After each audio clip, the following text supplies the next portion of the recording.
बिस्मिल्लाहिर्रहमानिर्रहीम। दोस्तों, अज असीं संगर पट ते ससी जी मज़ार ते हाज़िर थिया आहियूं ऐं लतीफ़ साईं जे 5 दास्तान जेकी सुसी सां वाबस्ता आहिनि शाह जो रिसालो में, उन्ही सां गॾु हिते हाज़िर थिया आहियूं। ससी पुनू जो जॾहिं वाक़ियो अचे थो त उन सां हिकिड़ो यादगार वाक़ियो ऐं वॾो दरवेश उन जो बि ज़िक्र अचे थो। सो अॼु असीं उते बीठा आहियूं। ससी जे मज़ार सां लॻ हिते दरवेश आहे, उन जी ही क़बर आहे जंहिंजे बारे में चाहियूं था त तव्हां सां शेयर कयूं। काज़ी मुर्तज़ा सोठी जो लिखियलु वाक़ियो आहे जेको तोहफ़तुल कलाम में ॾिनल आहे। सो वाक़ियो कुझु हीअं आहे त मुल्तान खां हिकु दरवेश अचे थो ऐं उहो दरवेश ससी ऐं पुनू खे ॾिसण जे इश्क में हिते अची संगरपट ते हाज़िर थियो। हिते जॾहिं वेठो त हुनखे कई रातियूं ऐं कई ॾींहं थी विया ऐं न हुन खाधो न पीतो। जॾहिं 4-5 ॾींहं हू सफ़ा नबल थी वियो त पोइ इन्हीअ दरवेश खे हिकु पोड़ी औरत आई, मानी ऐं पानी खणी हिन ई जाइ ते हुनखे ॾिनई त हुन चयो जेसि ताईं मां ससी ऐं पुनूअ खे न ॾिसंदुमि तेसी ताईं हितां मां न वेंदुमि। त उन पोड़ी औरत चयसि त मानी खां पाणी पी त तोखे ॿुधायां थी, तोखे ॾेखारियां थी। त हुन चयो न, पहिरियां मां ॾिसंदुमि ऐं इहा लालच खणी आयो आहियां, पोइ मां मानी खाईंदुमि। त उन पोड़ी औरत चयसि त ससी आउं आहियां।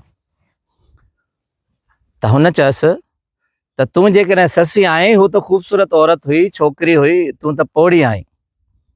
त चवनि था त अचानक हुन रूप मटियो ऐं हिकिड़ी ख़ूबसूरत जवान छोकिरी थी वई ऐं उहा ससीअ जी रूप में हुई।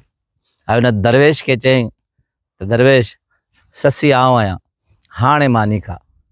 त हुन चयो न, वरी जेकॾहिं पुनूअ खे न ॾिसंदुसि त मां हितां थोरो बि विख न खणंदुसि ऐं गिरह बि न खाईंदुसि। त हुन ससीअ चयोसि त पुनूअ खे ॾिसण जी लालच छॾे ॾे। पर हुन चयो न, पुनू ॾिसंदुसि। त चवनि था हिकिड़ी अजीब कैफ़ियत हुई।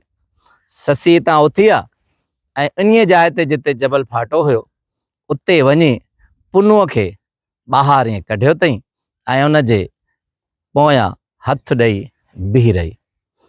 पर चवनि था त हूअ चंड जहिड़ी चहिरे नुमा ससी ॿिन्ही हथनि सां पुनूअ खे झले बीठी ऐं चयईंसि त जल्दी ॾिसी वठि, दुनिया वरी न मूंखे इन खां खसे वठे त वरी ही हलियो वञे।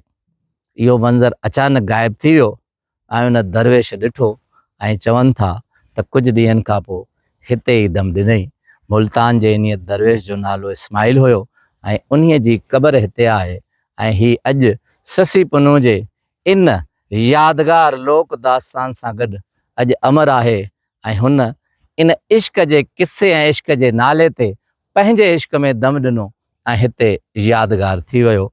ससी जे इन्हीअ लतीफ़ साईं जे बेत जी नुमाइंदगी त सरजस तां सूर सामाई त सुख वया, इहे ॿई पूर मूं निमाणीअ नसीब थिया। जे मां थोड़ी वॾी थियसि, जवानपण जे ॾाकनि ते आयसि त सूर ई सूर मिलिया, मुकमल जवानी में आयसि त सुख हलिया विया। इहे ॿई शयूं मूं निमाणीअ खे नसीब थियूं। त ही दरवेश जेके आहिनि उहे बि सुखनि खां आजा ऐं ॾुखनि में पलनि था ऐं पंहिंजो पाण खे अमर कनि था। तव्हांजी वॾी महिरबानी।